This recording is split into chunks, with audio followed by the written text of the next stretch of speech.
Good morning guys! Good morning! Blessed Saturday! Ayan guys. Na-feed na natin ang ating mga pusa to lagoon to home. So tayo naman ngayon ang kakain guys. And you know what is my breakfast? Toast bread with tea. Wala akong coffee today guys. Ayan. Nag-tea na lang ako with milk. Rainbow milk plus matching yung pinulot ko sa basurahan na na prutas. Mm. Mm. Crunchy pa siya, guys. Arap.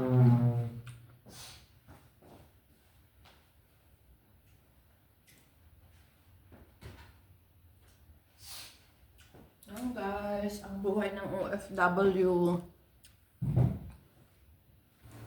You know what I put in my face? Nagtataka siguro kayo kung bakit. Naglagay ako ng guys, kasi ang dami na nating wrinkles, avocado, milk, and baking soda. Marami pang kulang dyan guys. Lagyan ko pa sana siya ng yogurt, kaso wala silang yogurt dito. So, avocado lang saka saka baking soda. Let's try. Napanood ko lang din yun guys. Ginaya ko lang. Gaya-gaya po tumaya. That's it guys. Kasi papasok na naman tayo sa work. Anong oras na? 7:40 na. Join me guys. This is our life.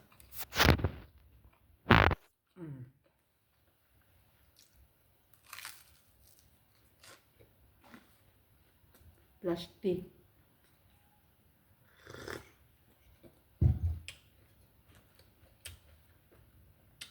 I hope guys, bibigay ni sir sa akin ngayon yung yung coffee maker. Coffee machine. Kaya lang maano sa atin yun, magastos sa kuryente.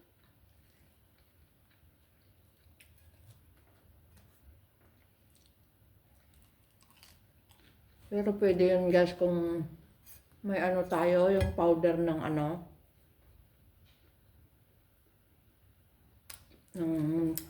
yung kape puro. Pwede doon.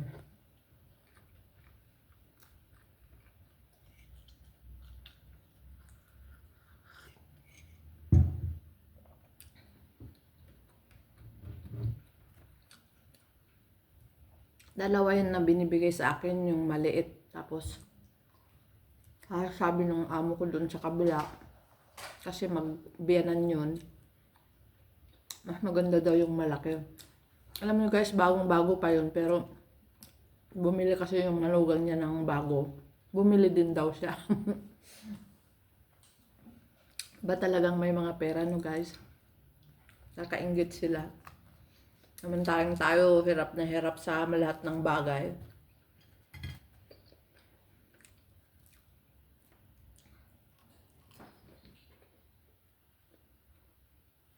Kaya asa na lang tayo na masaya na lang tayo, I mean na mapatapos natin ang mga anak natin. Kita natin bumuti ang kanilang kalagayan.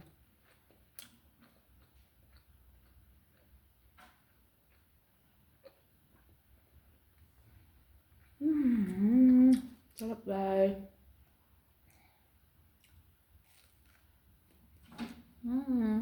Uy, na makulit kong pusa. Sobrang kulit.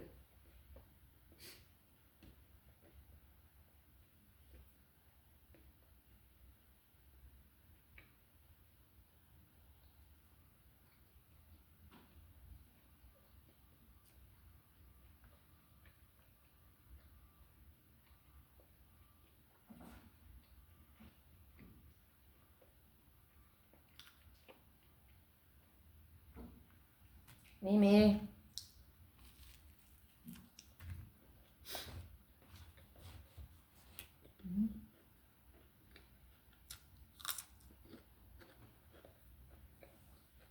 Dami ko pang plansahan guys. Karating na sila madam sa Friday.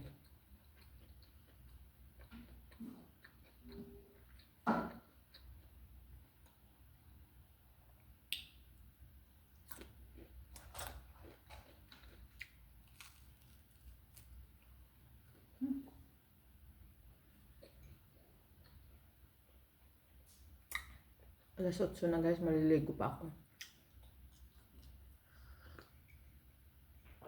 Ang bilis ng oras, ang dami ko pang gagawin.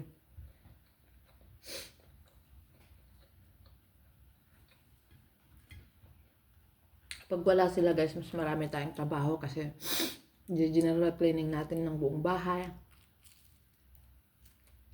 Akalin natin lahat, rep, kitchen cabinet. Mag-organize tayo guys. Kasi pag nandito sila, hindi na natin nagagawa lahat yun.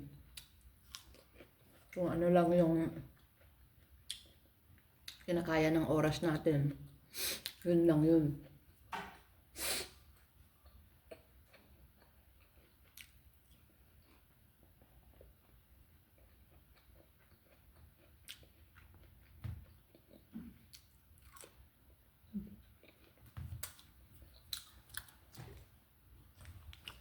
Ano guys, ang mga pusa kong makukulit to.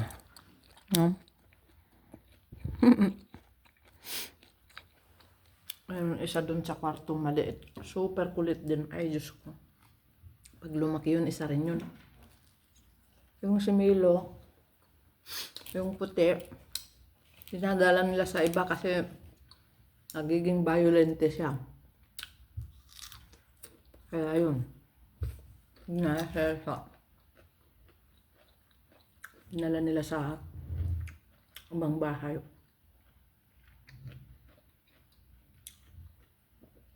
Ano na lang sila masyado guys, yung worried lang sila masyado. Pero I can manage naman eh. Kaso nga lang, lagi naman akong wala dito sa bahay kasi nga pumapasok ako sa iba. Kaya hindi ko sila nababantayan.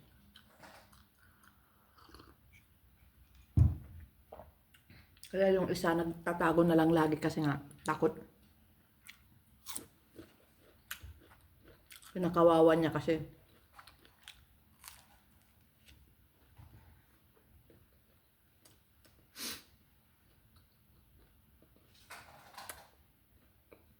So ayan guys, thank you for watching.